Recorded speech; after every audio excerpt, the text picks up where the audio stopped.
Welcome to my views and news. Another video for you. First violation of Ethiopian peace agreement is being reported around 24 hours ago. TPLF and Ethiopian federal government signed a peace agreement in South Africa, Pretoria. But today, first violation was reported. Who violated this peace agreement today, and can we say that peace treaty is in danger? Secondly, where are TPLF negotiators who were in South Africa? For 10 days, they negotiated there. Reportedly, they have arrived in Addis Ababa, Ethiopian capital. And thirdly, because PM Abiy Ahmed of Ethiopia today spoke about disputed areas between Tigray region and other regions.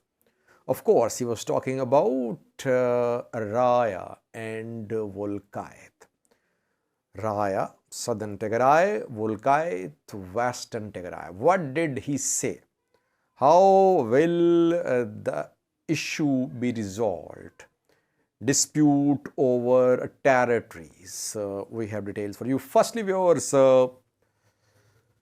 almost 24 hours ago, the two parties to Ethiopian conflict concluded a peace agreement in Pretoria, South Africa.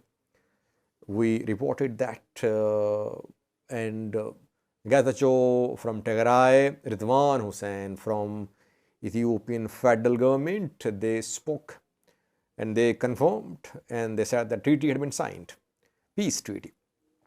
Since then, obviously, we have been monitoring battlefield as well. Now, first violation is being reported. It's official reporting, not just a claim.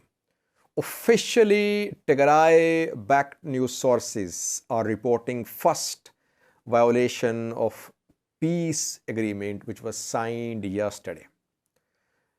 Today, just a few hours ago, just 1 hour ago, I think, Tigray-backed news sources claimed that drone strike was conducted on Machu. Machu is situated to the south of Mekelle. It is in southern Tigray. And we know that for days, Ethiopian federal forces, Amhara regional forces, Amhara militia members, they've been trying to take complete control of Machu and Mihoni, but to the north of Machu are mountains. Mountain range has been under TDF control. So front lines were close to Machu. And we could not confirm that ENDF and Amhara forces had taken full control of Machu and Mihoni. But fighting was very close to these places. Drone strike was conducted on Machu according to Tigray-backed news sources. Unknown number of casualties and some people injured too. Lemlem Hospital's Deputy Director Jibra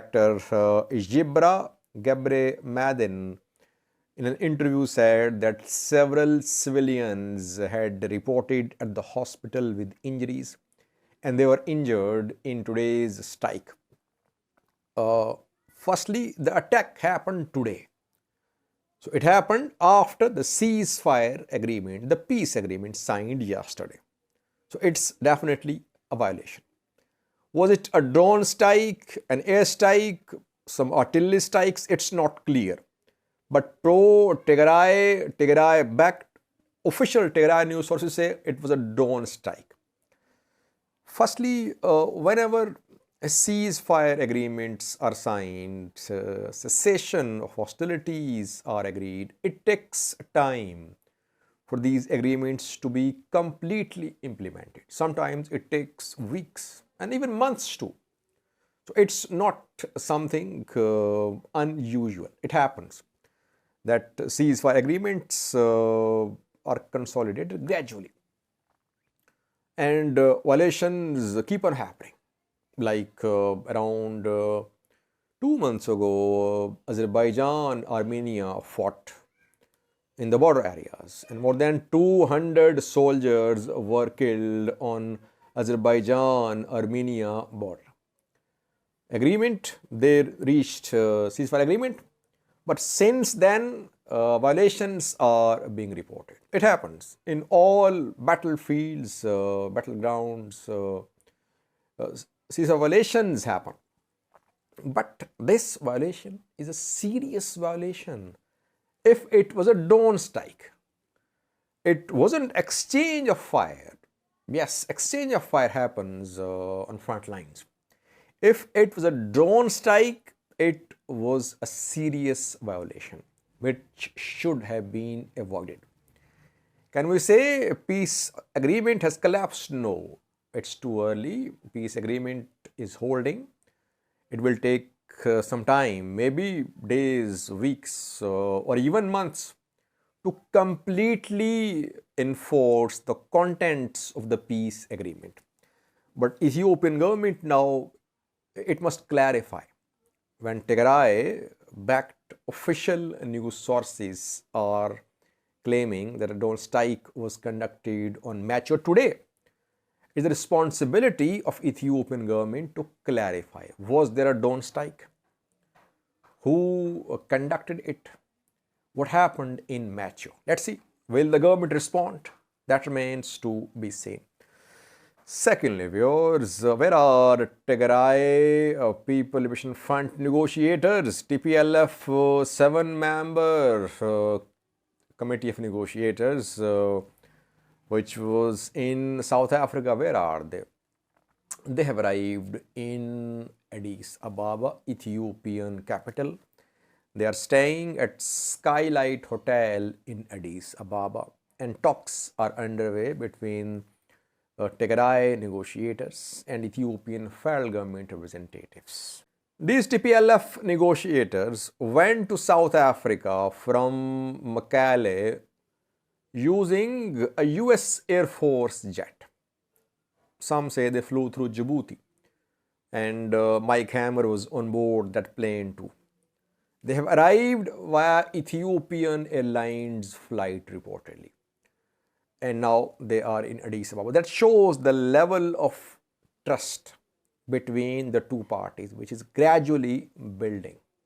It is a very positive development that TPLF leadership is in Addis Ababa, that now they trust Ethiopian federal government, that Ethiopian federal government will not go against its commitments and it will honor its commitments. That is why they are in Addis Ababa. Otherwise, had they some suspicions, they would never have entered Addis Ababa, especially on board an Ethiopian Airlines flight. Talks are underway in Addis Ababa about maybe disarmament and other issues. And in the next 24 hours, more announcements are expected. Thirdly, viewers, Ethiopian PM Abiy today spoke about disputed territory between Tigray region and other Ethiopian regions. In a speech, he said the issue of disputed areas will be resolved at the table. Two main disputed areas: Raya, southern Tigray; Wolkait, western Tigray. Both Tigray and Amhara regions have the claims to these two zones. Amhara region says Wolkait is Amhara. Wolkait is non-negotiable. Tigray says the same. There is no question that there is. Tigray says Wolkait, Raya, both non-negotiable. They're part of Tigray. So PM Abiy is confirming that no final deal has been reached between TPLF and Ethiopian federal government about future status of Raya and Wolkait. So it means we cannot say anything about the future status of these two zones. Will Raya Wolkait be under Tigray control or Amhara control? It's not clear. It means that during talks, decisions will be made. There might have been some behind the scene verbal agreements. No written agreement about Wolkait and Raya between the two parties. What will be discussed at the table and While discussions will be held in coming days, weeks, and months, who will be in control of these areas? Obviously, Ethiopian federal forces and maybe Amhara forces too. Amhara forces are in both zones, Raya and Wolkait. There is no TDF, almost no TDF, because TDF is almost out of Raya, out of Wolkait as well. So will Amhara forces withdraw from these two zones while talks are being held? Or will they remain in Raya and Wolkait while talks will be held? These are very important questions, because a demographic balance of Tigrayan and Amhara population in the two zones is being changed. People displaced from the two zones several years ago are being brought back to both zones. And there is no Tigray forces in both the zones. Amhara forces there, Amhara militia there too. Will these two zones come under only ENDF control while talks will be held? It's not clear. Several unanswered questions, but talks will be held. So no final decision made about the future status of Raya and Wolkait.